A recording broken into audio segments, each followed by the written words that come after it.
What is up, everybody?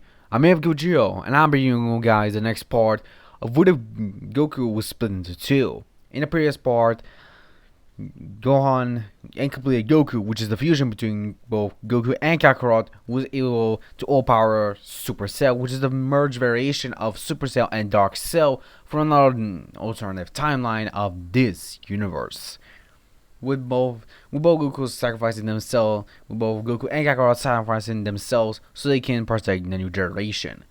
In having both Goku and Kakarot train and spar with one another. Eventually they would meet their parents and eventually fight multiple powerful warriors, as both of them continue to grow in strength and power. Eventually they're able to fully master their Super Saiyan 3s, like I explained in the previous part. With this, of course, they're both being able to get a lot stronger. Eventually they decide to go back to Earth so they can see the next generation. But of course, just like Gohan promised to both Goku and Kakarot, Gohan did keep up with his training. He trained and never stopped training ever since then. He trained, but of course he had to slack sometimes. He was fully able to master Super Saiyan 2 and go to Super Saiyan 3, but he is not able to fully master it. Kakarot is also achieved a new stage of Super Saiyan. Due to Kakarot actually having much more of his Saiyan character, he was able to actually pull off his tail and eventually achieve a new form that Goku also keeps as a secret, since he knows that Kakarot wants to surprise everyone with this new power. Of course, Gohan and the others don't know about them being very powerful. Vegeta has also been training even harder and has been training with Gohan. Gohan is not achieved Super Saiyan 3, but has fully mastered his Super Saiyan 2 and now has complete control over it, and can utilize it as a base state. While Vegeta has already achieved Super Saiyan 3 and is even on the verge of controlling it to a lot better degree. While Trunks and Goten are actually a lot stronger, able to go into Super Saiyan 2 after their training with one another, alongside with Vegeta and Gohan, so yeah. By the time of both Goku and Kakarot going back to Earth, Majin Buu was still arriving like in the original. Everyone the Z-Fighters are a lot stronger than their counterparts, so this will most likely be a close match. Of course, due to them having much more energy means that Buu actually arrived a lot earlier, and when Gohan does get his energy stolen, his energy is enough to fuel Buu to a point that Buu is now fully restored, and I mean it's Fat Buu. Eventually, of course, most of the events still goes the same as the original, but both Goku and Kakarot decide to not hold back against Buu, as both of them power up to Super Saiyan 3, but Kakarot decided to save his last transformation just in case if they needed to, with Goku agreeing as they both continue to fight Buu, easily pulling him to the ground. Of course, most of the events will still go as the original, and of course, with the exception of Majin Vegeta, since Vegeta did admit in the Cell Saga that both Goku and Kakarot are incredibly strong individuals. Even though there used to be one being, he has actually respects both of them. That's why he did not turn Majin in this timeline.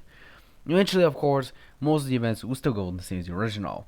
Eventually, with the leading of Vegeta will still go the same, with of course Kakarot deciding to join Vegeta, since he can see that fusion is incredibly cocky, but unlike the fusion between Kakarot and Goku, their fusion is not cocky, but it seems because of Vegeta's pride, the fusion is cocky. So Kakarot decides to power up, his tail growing out as a dark fur covers him. Vegeta is actually shot as Kakarot shows his Super Saiyan 4 transformation. Of course, one side of Vegeta is kind of surprised, while the other is not that surprised because of Goku's memories. So Vegeta just smarts as he powers up to Super Saiyan 2, knowing that he must not hold back if Buu is that big of a threat. As eventually both warriors will rush against Buuhan, as both of them will continue to pummel the Majin. Of course, due to Goku learning Spirit Vision alongside Kakarot, they're both easily able to split Gohan, Piccolo, and the others from Buu. Of course, Super Buu would try to destroy the planet, but because of Vegeta's power, he was most likely able to intervene, but eventually he would defuse, while Kakarot decides to continue battling Buu since his power is almost equivalent to that of Super Vegeta in his Super Saiyan 2 state. So yeah, with this of course, Kakarot will continue to fight. Eventually, they were actually able to free Fat Buu, but of course, Kid Buu is still an incredibly powerful threat. Eventually, Kakarot and Goku were able to face off against Kid Buu. And Kid Buu is incredibly strong because of the energy he was able to stole. Both Goku and Kakarot powered up into their full power. Kakarot powered up to Super Saiyan 4, while Goku powers up to Super Saiyan 3. Both of them rush against Kid Buu. It's eventually over the time they were able to overpower the Majin with their teamwork, and due to them constantly training with one another, they're perfectly in sync with one another. Due to them being used to being on one person, they most likely have much more better experience with it. And eventually both of them were able to defeat Buu. Eventually leading to the same events that happened in the original, with the Spirit Bomb and Boo getting reincarnated as Oob. Of course, the Battle of Gods will still take place, but Beerus actually has a premonition of two Super Saiyan gods, one being the original with the premonition being of a Saiyan with red hair, while the other being with dark blue hair and intense aura, just like the original Super Saiyan god. Of course, eventually when Beerus does arrive on Earth, he can actually see everyone. But if you're wondering, by the time, Kakarot is actually not considered an evil variation of Goku, since he is now pure-hearted himself. Of course, Kakarot does not know if the ritual of Super Saiyan God that worked, since they did use the Dragon Balls and learn about it. Kakarot thinks that maybe the ritual will not work with him, so he decides to try to find another Saiyan. Of course, Videl does tell everyone that she's pregnant, and eventually decides to use that for Goku to become a Super Saiyan God. They decide to also do the same for Kakarot, since the ritual might not work with him, but they decide to try out themselves. And eventually, it does work. But for Goku and Kakarot, it's actually completely different. Goku's hair is red, while Kakarot's hair is blue. And the effects of the Super Saiyan gods are almost the same. But Kakarot still remains in his normal shape, while Goku is a lot thinner. Meaning that the Super Saiyan God ritual was completely different to Kakarot due to him being used to be an evil counterpart of Goku. Eventually, both Kakarot and Goku face off against Beerus. Due to them being stronger than counterparts, they were most likely easily able to put up a much better challenge to Beerus. And with their teamwork combined, they were most likely able to push Beerus to using 80 to 89% of his power. Nearly 90% of his power, as by the time they both were increasingly strong. Kakarot tries to continue in the battle. Eventually, when they do drop out their Super Saiyan God state, Goku just powers up to Super Saiyan 2, while Kakarot powers up to Super Saiyan 4, is versus against Beerus, with both of them continuing to fight and seemingly continue on with their battle.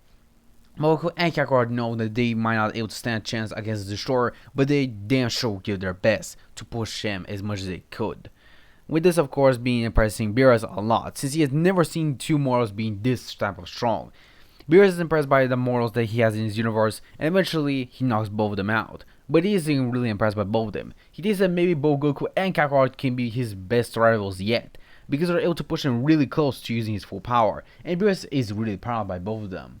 Eventually, of course, both Goku and Kakarot are actually waked up, but Beerus actually stays in the original, unlike the original.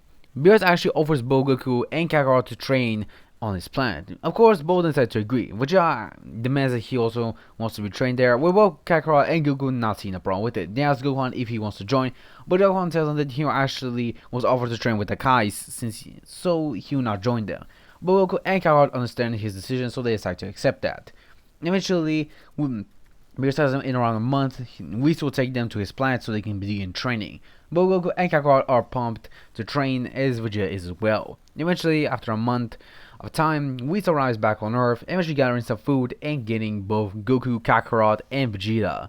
Eventually, they train on Beerus' world, and eventually they continue their normal training. But Goku and Kakarot are much closer to, if not even stronger than the original counterparts. Now, in comparison to their power, they are a lot stronger than kind of Goku when he was using Super Saiyan God. Both of them were actually much more used to Super Saiyan God because of both of them being a part of one being. Of course, Vegeta does train with both of them, and they're able to get a lot more gains due to Kakarot being involved in the story. Unlike just the two sparring partners, they each have their own individual two sparring partners. So yeah. Because of this, Goku and Kakarot were able to master their Super Saiyan God state, and Vegeta was able to also master it afterwards. Goku and Vegeta were able to achieve Super Saiyan Blue, but for Kakarot Super Saiyan Blue, it actually kind of looks like Super Saiyan, but with a much more powerful aura. Seemingly as Kakarot would just call it his Super Saiyan Yellow, or just in Orange Super Saiyan. But he would just call it Yellow Super Saiyan since it thinks it fits the name, with Goku and Vegeta agreeing to it. Of course, not everything can be happy, as eventually the Space Emperor Frieza arrives, being revived like in the original, and eventually training for a couple of months, achieving his golden form, but he actually trains for a month earlier, meaning that he is now mastered his golden form. Of course, eventually most events will still go the same, as Kakarot decides to face off against Frieza, powering up to each individual transformation he has, and eventually when he does achieve, goes into his Super Saiyan Yellow, Frieza just laughs, thinking that he was just in Super Saiyan like on Namek, but the power difference is immense. With one punch, Kakarot is able to send Frieza flying as Frieza is in shock by Kakarot's power. He thought this was just a normal Super Saiyan, but Kakarot tells him that his Super Saiyan transformation worked a little bit differently and the opposite, unlike Goku and Vegeta's.